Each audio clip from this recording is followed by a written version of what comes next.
Salut à tous, c'est le Doc. Aujourd'hui, on va parler du livre Au cœur des ténèbres de Joseph Conrad, du film Apocalypse Now de Francis Ford Coppola, de ce qu'il y a de pire en l'être humain. C'est parti, générique.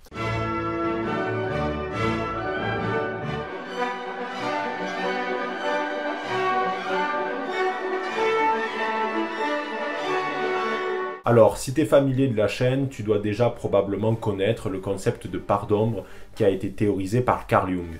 C'est l'idée que l'être humain a en lui ce qu'il y a de pire en fait, les pires bassesses, c'est sa part d'ombre. Cette idée que l'être humain est mauvais par nature et qu'il doit brider ses pulsions de mort, on la retrouve également dans l'ouvrage Malaise dans la civilisation de Freud. Mais il y a un livre qui parle parfaitement en fait de la part d'ombre et du pire de l'être humain. C'est Au cœur des ténèbres de Joseph Conrad qui date de 1899. Joseph Conrad, c'est un écrivain plutôt atypique puisqu'il est d'origine polonaise.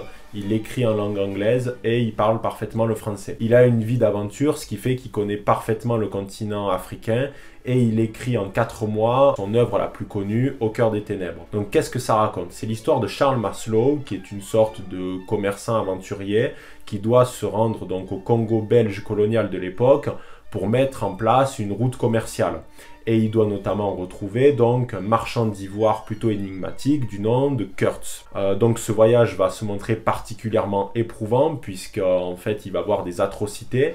Et le point d'aboutissement de ce voyage, donc c'est sa rencontre avec Kurtz, qui est en fait complètement fou. C'est un extrémiste qui souhaite en fait tuer absolument tous les indigènes. Pas de chance pour lui, c'est lui qui se fera tuer en fait au final. Le livre est une merveille et il a été adapté en film avec un chef-d'œuvre que tu dois déjà probablement connaître. Si c'est pas le cas, je t'invite à le regarder dès la fin de cette vidéo. C'est Apocalypse Now de Francis Ford Coppola. Alors là, en fait, on reprend l'histoire du livre Au cœur des ténèbres pour l'adapter cette fois-ci pendant la guerre du Vietnam. Donc là, c'est le capitaine Willard qui est chargé par les services de renseignement militaire de retrouver le capitaine déserteur Kurtz qui s'est en fait retranché dans la jungle et qui est devenu un roi pour des indigènes locaux, quoi. Donc il doit le retrouver et l'abattre. Et il doit pour ça, en fait, naviguer tout le long du fleuve pour le retrouver. Comme en fait dans Au cœur des ténèbres. Ces deux œuvres, en fait, elles partagent des similitudes. Tout d'abord, en fait, les deux personnages naviguent dans un univers qui est complètement absurde. Pourquoi? Parce que dans le cadre de Maslow, en fait, il doit en fait retrouver le marchand Kurtz pour établir une route commerciale qui de toute façon ne verra pas le jour puisqu'il finit par mourir. De plus, en fait, cette mission lui est donnée parce que le capitaine qui devait s'en occuper est mort dans un règlement de compte qui est lié à un litige qui concernait 2 poules. Donc tu vois le niveau d'absurdité. De plus, c'est l'époque où on mesure les crânes des individus pour voir s'ils font partie des barbares ou des gens de lettres, tu vois.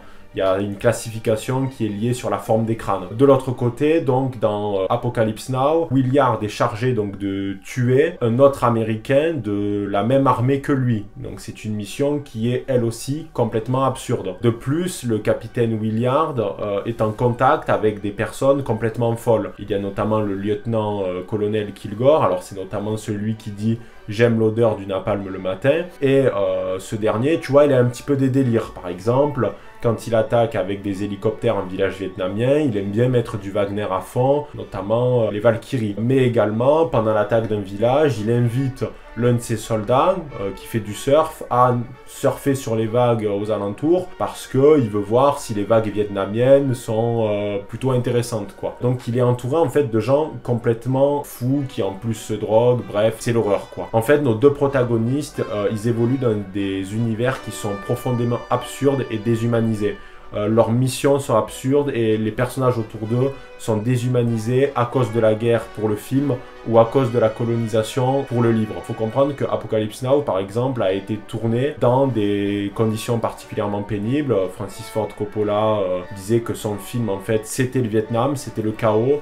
Donc en fait, il manquait d'argent, de matériel, ils étaient hors délai, les mecs étaient malades tout le temps sur le plateau, ça se droguait, et même Francis Ford Coppola a pensé à se suicider. Donc ça te laisse montrer l'idée à quel point c'était l'enfer. Et en fait, la jungle qui est présente à la fois dans le film comme dans le livre, c'est un petit peu la symbolique du chaos, de la zone d'ombre, de s'enfoncer dans la jungle. S'enfoncer dans la jungle, c'est s'enfoncer en nous-mêmes. On ne se connaît pas tant qu'en fait on n'est pas allé dans la jungle, dans la part d'ombre. qui a déjà notamment été théorisé par Peterson, notamment avec les chevaliers de la table ronde qui doivent se rendre dans la forêt pour se comprendre eux-mêmes avant de se partir donc chercher le Graal. En fait, il y a une symbolique autour de la jungle qui est vue comme l'endroit le plus chaotique sur Terre. C'est la nature qui a repris ses droits. L'être humain n'a pas sa place. Et plus tu t'enfonces dans la jungle, plus tu t'enfonces dans les ténèbres. Il faut comprendre que dans le film Apocalypse Now, il y a une scène, notamment dans la version Redux du film, qui est particulièrement intéressante. C'est en gros le capitaine Willard,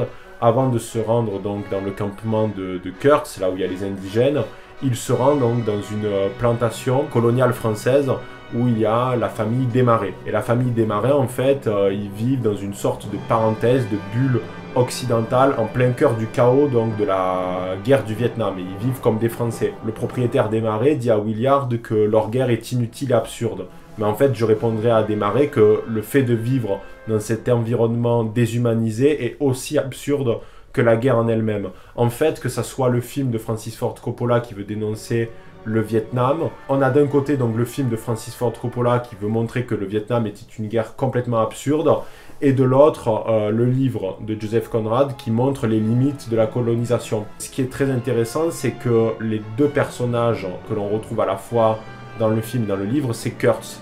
Et Kurtz, en gros, c'est l'homme qui a embrassé sa part d'ombre. C'est l'homme qui est allé le plus loin dans la jungle. C'est lui qui a embrassé sa part de déshumanisation. Il est devenu ce qu'il y a de pire. Et dans le livre de Joseph Conrad, on comprend que Kurtz, il aurait pu devenir un excellent musicien et chef d'orchestre. Ce qu'il n'a pas fait, il s'est laissé pervertir en fait. Il a été absorbé par l'irrationalité et par l'absurdité. Et ce qui est intéressant, c'est que à la fin du livre, quand Marlowe il rentre en Europe, il rencontre en fait la fiancée du marchand Kurtz qui lui demande quels ont été ses derniers mots. Et en fait, Marlowe lui ment en lui disant qu'il a parlé d'elle, ce qui est faux puisque ses derniers mots sont horreur, horreur et des cris d'agonie. En fait, pourquoi il lui dit pas la vérité? Parce qu'il veut la préserver, il veut préserver cette naïveté et la pureté de cette fiancée face en fait au cœur des ténèbres, face à ce qu'il y a de pire, face à cette parenthèse de déshumanisation. Et cette idée en fait de la rationalité contre l'irrationalité, on la retrouve dans d'autres œuvres, notamment dans Platoon. Platoon, c'est un film également sur la guerre du Vietnam qui a été fait par Oliver Stone. C'est l'histoire donc de Chris Taylor qui est un jeune soldat américain qui se rend donc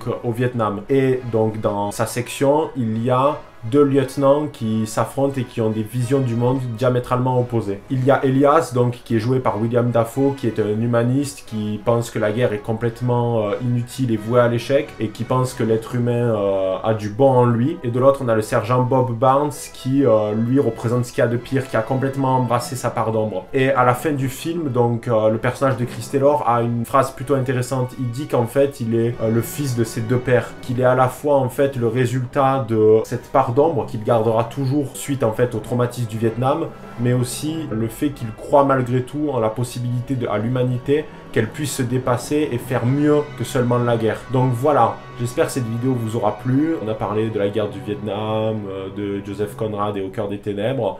N'hésite pas à aimer, commenter, partager, rajoute-moi sur Instagram et on se retrouve à très bientôt pour une nouvelle vidéo. Ciao Baron.